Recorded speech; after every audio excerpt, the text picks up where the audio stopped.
And we've got a very fitting place to show you the new Zoe, because behind me is Portugal's Electric Museum, a museum that's a tribute to all of the inventions of electricity over the last century, which is very apt because this car here is very much the future of electrical innovation. The trouble with electric motoring so far has been simple.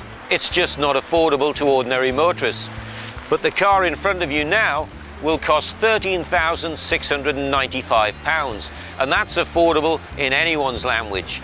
Welcome to the rather smart and swish world of the Zoe cabin. I really like the interior because it's a beautiful mix of modern, but it's not too technical. It does have data on here, but only when you want it. And this is the heartbeat of the interior of the Zoe. It's called R-Link. To get the full information on exactly what sort of power you're running on and how it's going, you press the flow button there. You get a picture of the car which shows you the battery at work. The car also has regenerative braking, which means that every time you brake, it regenerates the battery, thus expanding the range you've got left.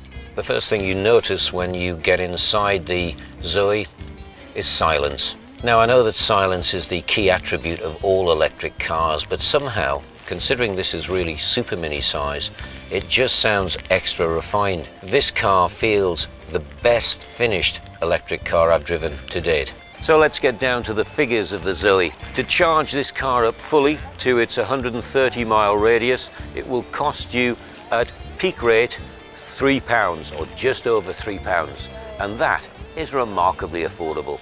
The other really strong selling point of the Zoe is that it looks really good. This is the cutest electric car you have seen.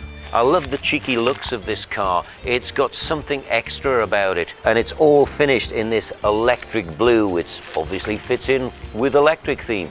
And the electric blue theme continues right the way through to the rear lights as well. How cool is that? Renault's top brass keep talking about this is a real car. And in fairness, I can see what they mean, because for the first time, when you get in this car, it feels like a normal car. The only difference is it's much, much quieter, much more refined, and you have the wonderful thing of zero emissions, which means no congestion charge and no road tax. A few years from now, I'm going to look back on today and my test drive with the Zoe, and I'm going to remember it as a milestone day in motoring, the day that electric motoring became acceptable.